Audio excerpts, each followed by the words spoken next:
হ্যাঁ, এখন তো নিয়মের বেড়াজালে আটকা পড়ে গেছে। এটা তো আপনার ভালোর জন্যই। জানি মা, এখনই চলে যেতে চাই না। আরো কিছুদিন বাঁচতে চাই। আমাকে এখন প্রয়োজন হয় তোমার? লিসেন, তোকে দরকার আছে বলে তো ছাদে আসছি। কি প্রয়োজন বল? বানি তোকে খুঁজতেছিল। তার মানে তুমি নিজের প্রয়োজনে আসো, তোমার বন্ধুর প্রয়োজনে এসছো। নিয়ম মেনে চলবেন, দেখবেন একদম দ্রুত সুস্থ হয়ে গেছে। তুমি না থাকলে কে যে এসব মনে করিয়ে দিত। তুই কি লোকটা কি বিয়ে করে ফেলেছিস? এখনো করি, তাহলে খুব শিগগিরই করব। এত তাড়া কেন?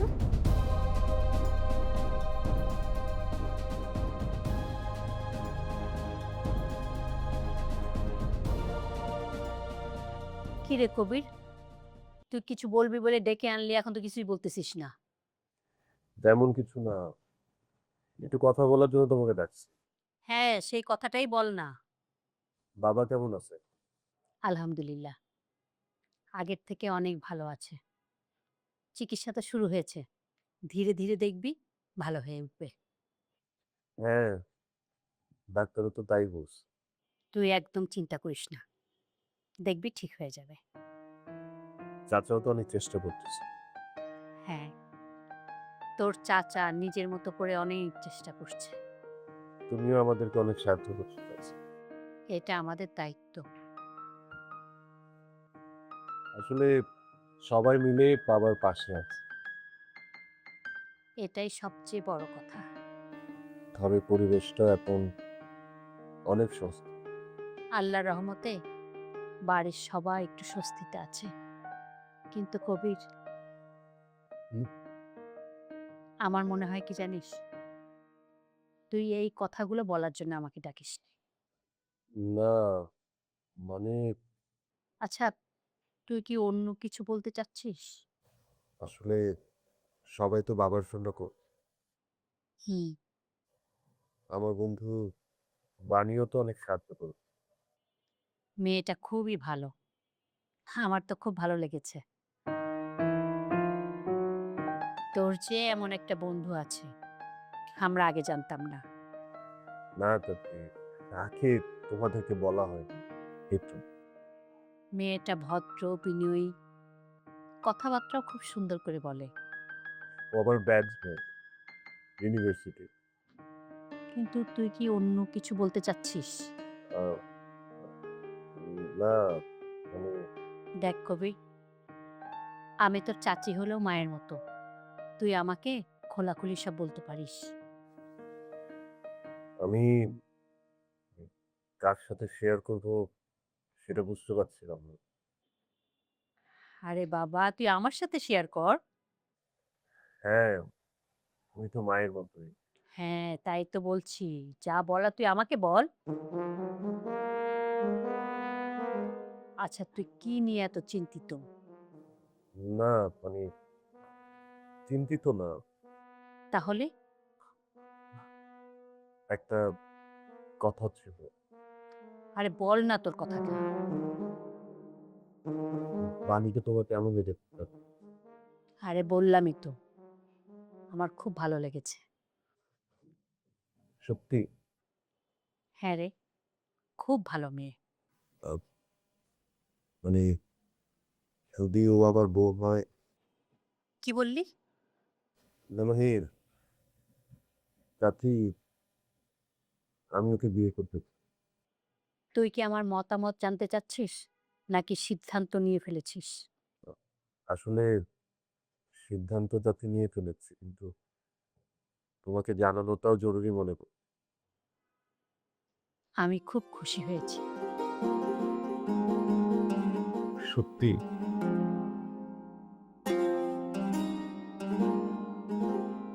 হ্যাঁ। আমি খুব খুশি হয়েছি, তোর পছন্দ ভালো। আর এরকম মেয়ে যদি ঘরের বউ হয়ে আসে তাহলে এই পরিবারের সবার জন্যই ভালো। কিন্তু একটা সমস্যা। কি সমস্যা? বাণীর একটা পার্ট আছে, মানে কিভাবে বলবো, তুমি কিছু মনে করো না, সবারই তো পাস থাকে না। বাণী আগে একটা বিয়ে হয়েছে,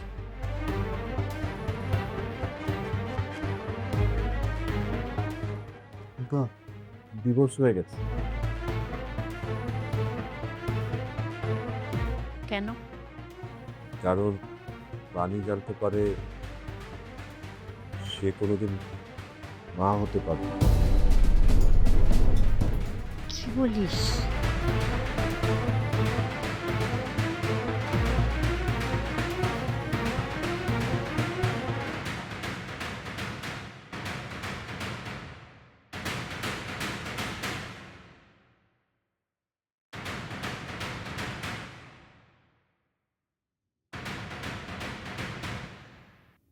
ফ্রিদা, তুই কি এর মধ্যে তাদের কবর দেখতে যাবি? হ্যাঁ, যাব। এখনই না, মানে বলছিলাম যে তোর না মাত্রই ক্লাস শুরু হলো। জানি, কিন্তু যেতে হবে। দেখ,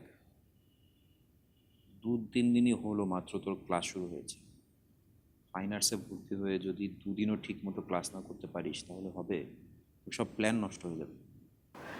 সব কিছু প্ল্যান মতো হয় না ভাইয়া। তুই বদলে গেছিস ফ্রিদা। মানুষ বদলায়, না বদলালে তো ছবি আঁকা যেত না। এই সমস্ত দার্শনিক কথাবার্তা বাদ দে, সত্যি করে বল তোর মাথায় কি চলছে। ভাইয়া, তুমি জানো আমার নাম ফ্রিদা কেন?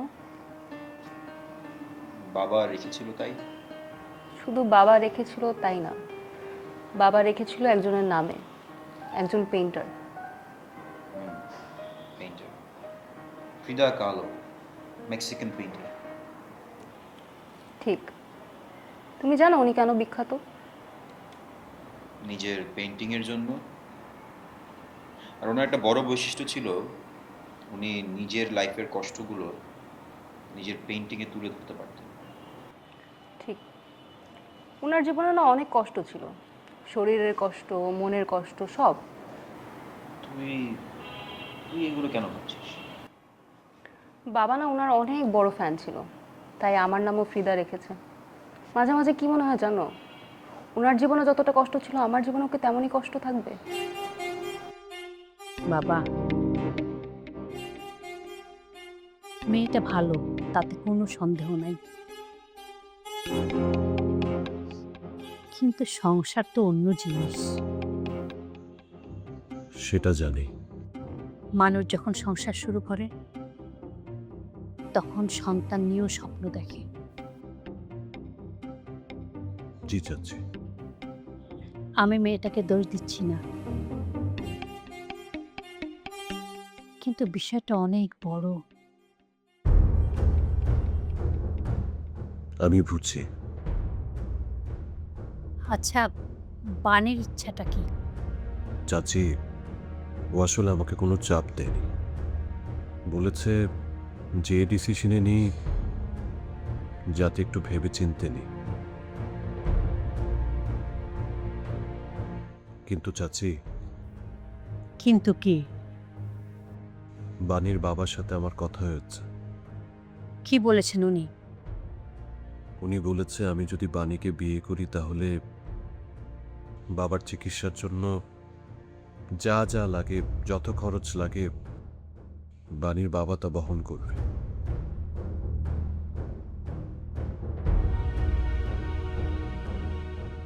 সত্যি কথা বলতে কি চাচি, এখন বাবার যে চিকিৎসা চলছে সবকিছুর পিছনে বাণীর বাবার টাকা আছে।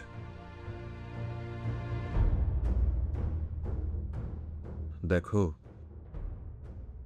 এটা সত্যি যে আমি বাণীকে পছন্দ করি,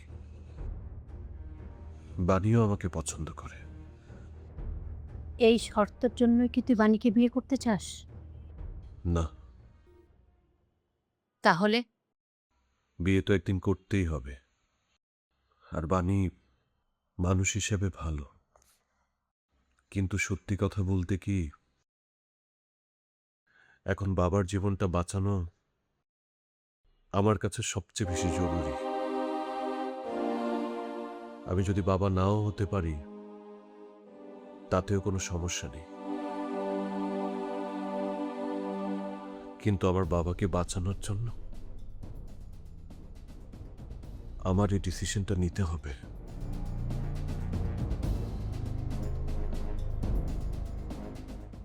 চাচি, আমি কি কোনো ভুল করছি? তুই খুব কঠিন একটা সিদ্ধান্ত নিয়েছিস। তবে একটা কথা, হ্যাঁ, বলো চাচি। তুই এই বিষয় নিয়ে আর একদম চিন্তা করিস না। আমাকে যে জানিয়েছিস এতেই যথেষ্ট। আমি ভাইজানের সাথে কথা বলে ওনার মতামত নেওয়ার চেষ্টা করব, ওনাকে বোঝানোর চেষ্টা করব। আমি আশা করি উনি বিষয়টা বুঝবেন। পানি এত ভালো একটা মেয়ে, ওর মতো মেয়ে সহজেই পাওয়া যায় না। আর ওর বাবার যে সত্যটা, এই কথাটাও এখন আর কাউকে জানানোর দরকার নেই। আমিও সেটাই চাচ্ছিলাম। আচ্ছা, ঠিক আছে, সময় হলে দেখা যাবে। তুই অনেক বড় হয়ে গেছিস রে বাবা।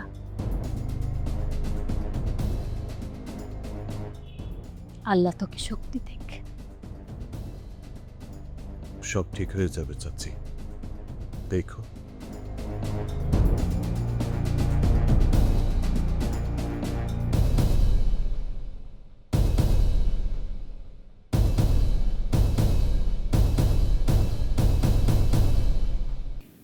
ফ্রিদা, তুই এগুলো নিয়ে এত ভাবিস না, আর এত ফালতু চিন্তা করার কোনো দরকার নেই। ফালতু না ভাইয়া, মাঝে মাঝে মনে হয় নামের সাথে ভাগ্যও আসে। ভাগ্য? ফ্রিদা, ভাগ্য নাম দিয়ে আসে না, ভাগ্য নিজেরটা নিজে তৈরি করতে হয়। ধরো যদি আমি কষ্ট পাই, তাহলে কি সেটা আমার নিজের তৈরি করা হবে? ভয় পাই মাঝে মাঝে। তুই অনেক বেশি ভাবিস। আর তুমি কিছুই ভাবো না। ভাবি, কিন্তু বলি না। দাদি থাকলে হয়তো সব বলতা, তাই না? তাই তো বলি, তুই এখন যাস না, যাওয়াটা ঠিক হবে না, তোর আরো ডিপ্রেসিং লাগবে। না, শান্তি লাগবে। তুই তুই একদমই দাদির মতো। ভালো না খারাপ? জেদি।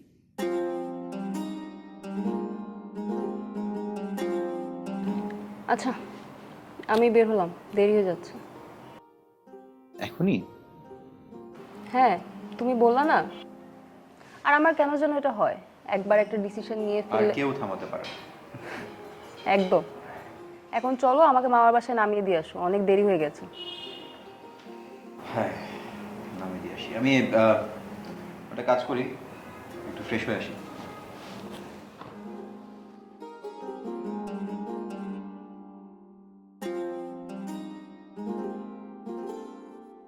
ফিদা ফিদা ফিদা।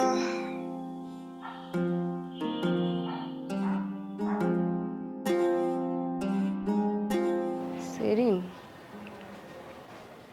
হ্যালো। হ্যালো ফিদা, কখন আসবা তুমি? এই তো রওনা দিচ্ছি। শুনো, তাড়াতাড়ি আসো। কি হয়েছে, তোমার গলায় এরকম টেনশন শোনাচ্ছে? সাব্বির ভাই আর মিথিলা ভাবি কি আবার কোনো ঝড় তুলেছে নাকি? আরে না না, সাব্বির ভাই মিথিলাকে কি বলবে, ওর ঘাড়ে কয়টা মাথা, কিছু বললে একদম খবর করে ছাড়বে না। ও হ্যাঁ, আমিও তাই ভাবছিলাম। তাহলে কি হয়েছে? শুনো, কবির ভাই না তার বন্ধুকে আবার নিয়ে আসছে। কবির ভাইয়া তো বানি আপুকে আনতেই পারে। ফিদা, আমি এর মধ্যে অন্য জিনিস খুঁজছি। আমার কথা তো তুমি বিশ্বাস করো না। আমার কি মনে হচ্ছে জানো, এদের অন্য কোনো মতলব আছে। কি মতলব? আমার কেন যেন মনে হচ্ছে কবির ভাই বানিয়াপুকে পছন্দ করে। সিরিয়াসলি? হুম, আমি না একটা জিনিস খেয়াল করেছি। কি খেয়াল করলা? আমি একটা জিনিস খেয়াল করেছি, সেটা হলো বানিয়াপার সামনে আসলেই কবির ভাইয়ের আচরণ যেন কেমন চেঞ্জ হয়ে যায়। সবারই তো হয়। না না ফিদা, সবারটা আর এটা এক না, এটা একটু আলাদা। কি ব্যাপার জেরিন, তুমি তো বেশ গোয়েন্দা হয়ে গেছো। আরে বাবা, আমি তোমাকে সিরিয়াসলি বলতেছি। উনি কিন্তু এমন না। মানুষ যে না খুব কঠিন ম্যাডাম, ফাইন আর্টস, বুঝলা? আবার শুরু করলে? তুমি আসলে বুঝবা। আচ্ছা, বানি আপু কি কিছু বুঝতে পেরেছে? আমার মনে হয় না, কারণ বানিয়াপু তো খুব নরম মানুষ। আচ্ছা শোনো, তুমি আগে আসো, তারপর আমরা বসে এটা নিয়ে আলোচনা করব। তুমি তো দেখছি প্রজেক্ট বানিয়ে ফেলবা। প্রজেক্ট না ঠিক, ভাইদের সব সিক্রেট খুঁজে বের করব। সাবধানে জেরিন, সব সিক্রেট কিন্তু ভালো না। আচ্ছা, তোমার আবার কি হলো? কিছু না, আজ একটু অদ্ভুত লাগছে। দাদির কথা ভাবছো? হ্যাঁ। আচ্ছা শোনো, তুমি আগে আসো, তারপর আমরা বসে কথা বলবো। ও আচ্ছা, আরেকটা বিষয়, হাসান ভাই কি তোমাকে এগিয়ে দিতে আসছে? হ্যাঁ আসবে তো, আমরা এখনই রওনা দিচ্ছি। আচ্ছা ঠিক আছে, আসতে থাকো। ঠিক আছে, আচ্ছা আসছি। ওকে, বাই।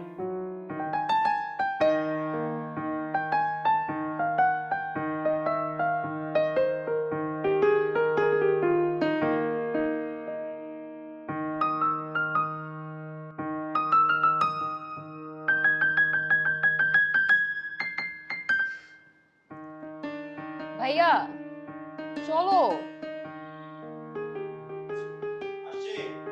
দেরি হয়ে যাচ্ছে কিন্তু।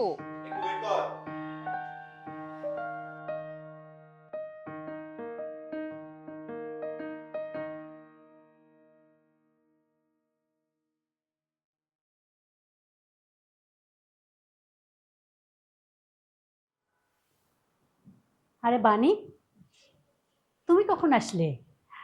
আচ্ছা তুমি যে আসছো আমাকে কেউ বলেইনি। কবির কোথায়? তোমাকে একা বসায় রাখছে? আচ্ছা কিছু খেতে দিয়েছে?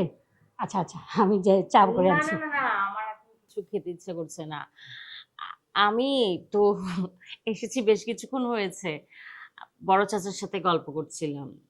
গল্প করতে করতে মাঝেই দেখি উনি ঘুমিয়ে পড়লেন, তাই এসে এখানে বসলাম। আর কবির? জানি না। ছেলেটা না একদমই মানুষ হলো না, এমন করে কাউকে একা বসিয়ে রেখে যায়। আচ্ছা তোমার বাবার খবর কি? ওনার শরীর কেমন আছে? আর ব্যবসা কেমন চলছে? আলহামদুলিল্লাহ আন্টি, বাবার ব্যবসাও ভালো চলছে, শরীরও আলহামদুলিল্লাহ ভালো আছে। এই পারো, এদিকে আসো। বাসায় তো গেস্ট এসেছে, একটু চা করে দাও তো। ওহো সরি, আমার তো মনেই ছিল না। তুমি তো আবার তোমার মিথিলা ম্যাডাম ছাড়া আর কারো কাজই করো না। করতে পারি, তবে একটা শর্ত আছে। শর্ত? কি শর্ত? বাসায় গেস্ট কে আসছে পরিচয় করিয়ে দেন, তারপর আমি সিদ্ধান্ত নিব চা বানাবো কিনা। এসব কি বলছো? আমার মান ইজ্জত তো কিছুই রাখবা না। থাক, তোমাকে আর চা বানাতে হবে না। আপনি আমাকে অ্যাভয়েড করছেন, এটা কি ঠিক করছেন? আমার মান ইজ্জতের কি হবে? আমি আবার তোমাকে অ্যাভয়েড করলাম কোথায়? তুমি নিজেই তো শর্ত দিলে। আচ্ছা ঠিক আছে, আপনার জন্য আমার শর্তটা একটু নরম করলাম, কিন্তু গেস্টের সাথে পরিচয় না করে দিলে আমি চা বানাবো কিভাবে? আচ্ছা আচ্ছা, এই যে এ হচ্ছে বানি। হ্যালো, আমি হলাম পারো। তবে একটা কথা বলে রাখি, আমি এবারের কাজের মেয়ে না। আর আমি এখানে থাকি, আমি হচ্ছে দেবদাসের পারো। আচ্ছা, পরিচয় হয়ে খুব ভালো লাগলো।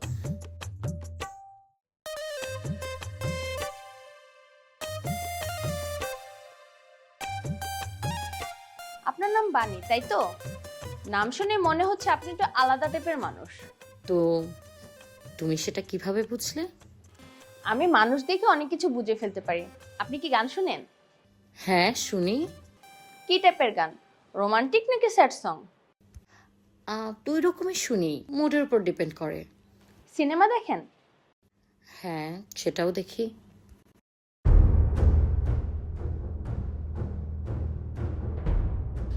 বুঝতে পেরেছি, আপনি হলেন ইমোশনাল টাইপ।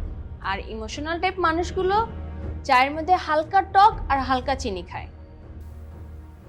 তাই নাকি? আবার জাফরের কথা মাথা ঢুকলো কেন তোমার? না নিয়ে উপায় কি বল?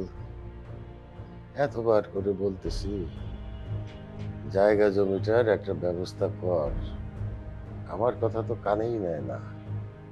আমাকে তুই বোঝাতে যাবি না, তোকে আমি সেই ছোট থেকেই চিনি। সত্যি বলতেছি, কিছু না। আচ্ছা শোন না, আমি কিন্তু ভাইজানের সাথে পানির বিষয়ে কথা বলছি। এটা কি স্বাভাবিক না? মানে মানুষ যখন কাছের বন্ধু হয় বা অন্তত বন্ধু সুলভ আচরণ হয় তখন তো এটাই স্বাভাবিক।